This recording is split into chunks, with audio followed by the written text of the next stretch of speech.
Hey there, and welcome. Today we're going to tackle something huge, something that really shapes our entire lives, self-confidence. We're going to explore the science behind it, and more importantly, break down a practical guide to help you build it, starting right now. So, let me ask you something. Do you ever feel completely paralyzed by what other people might think? That fear, man, it can just stop you dead in your tracks, right? Its power over us can be immense. Or, hey, maybe for you it's a recent setback, a project that just didn't work out, a goal you missed, and now you're just feeling totally deflated. We've all been there, and it can absolutely crush our belief in ourselves. But what if I told you that confidence isn't some kind of magical trait that you're either born with or you're not? Because here's the thing, there's actually a science to this stuff, a proven framework for understanding it and for taking back control. All right, so here's the game plan. We're going to start by really understanding that fear of judgment. Then, we'll uncover the engine that actually drives confidence, look at its 4 power sources, learn how to bounce back from failure, and wrap it all up with a toolkit of actions you can use every day. First up, let's get into that fear of what others think. I mean, why does it affect us so deeply? Why do we care so much? Let's get to the root of it. Feeling sensitive to what people think, it's not some kind of personal flaw. It's usually rooted in our life experiences. Maybe it's low self-esteem that started way back in childhood, or going through a really tough time, like a breakup that leaves you feeling vulnerable. And then, on top of all that, you've got the pressure to fit in and the endless comparison game on social media. It's really no wonder we feel this way. And look, the price we pay for this it's huge. This fear doesn't just make us anxious. It can literally stop us in our tracks and keep us from being our real, authentic selves. It forces us to play small. Okay, enough with the problem, right? Let's get to the good stuff, the engine of confidence. Because there is this one core idea, and honestly, once you get it, it can change everything. It's called self-efficacy. The psychologist Albert Bandura came up with it, and it's so simple but so powerful. And here's the key thing. It's not about how good you actually are at something. It's about how much you believe you are.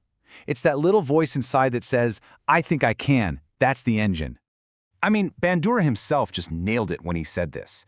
Basically, if you don't truly believe you can get the results you want, why would you even bother trying? Or why would you keep going when things get hard? See? The belief, that has to be there first. And this chart, it really breaks down how this all works in the real world. Just look at the top left corner. If you have a high belief in yourself and you think the outcome will be good, you get aspiration, you get engagement. But then look at the bottom right, low belief in yourself, and you don't expect a good outcome, well, that just leads to giving up, to apathy. Just take a look for a second. Where do you see yourself landing most of the time? Okay, so if self-efficacy is our engine, what's the fuel? How do we get more of it? Well, the good news is it's not magic. It's built from 4 very specific sources of power. All right, number 1, and this is the big one, is mastery experience. That's just your own track record of successes. Number 2 is vicarious experience. That's basically seeing someone else who's kind of like you do the thing, and you think, if they can do it, maybe I can too. Third is verbal persuasion, those powerful words of encouragement from someone you trust. And finally, your emotional state, learning to see those butterflies in your stomach as excitement, not as fear. Which naturally brings us to something we all face, failure. Because look, if you're trying to do anything worthwhile, you are going to have setbacks. It's just part of the deal. The real trick is learning how to turn those setbacks into stepping stones.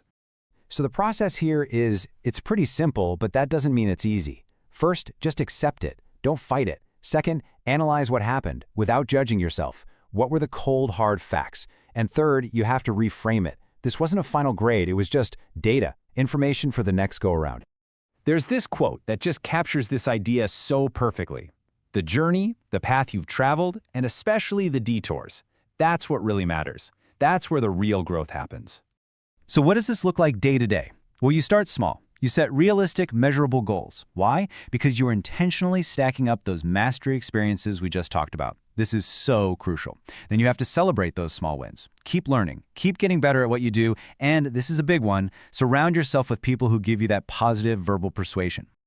Okay, let's wrap this all up into a toolkit you can start using right now. These are the concrete actions for building confidence every single day. We can break it down into 2 main areas. First up, it's all about mastering your mindset. This means being kind to yourself, especially when you mess up. It means figuring out what really matters to you, your core values, and letting that guide you, instead of just chasing what everyone else is doing. Second, master your actions. Learn how to say what you mean clearly and respectfully, and make a real choice to step away from people who only offer destructive criticism. And as you're doing all this, just keep these words from Oscar Wilde in mind. It all starts from the inside out. You know, valuing yourself isn't about being arrogant. It's the foundation for literally everything else in your life. So look, if there is only one thing you remember from all of this, please let it be this. Confidence is not something you have, it is something you do. It's a practice, not a personality trait. So I'm going to leave you with a challenge. Based on everything we've talked about, what is the one tiny thing, the first small action that you're going to do today to start building that practice? Thanks so much for watching.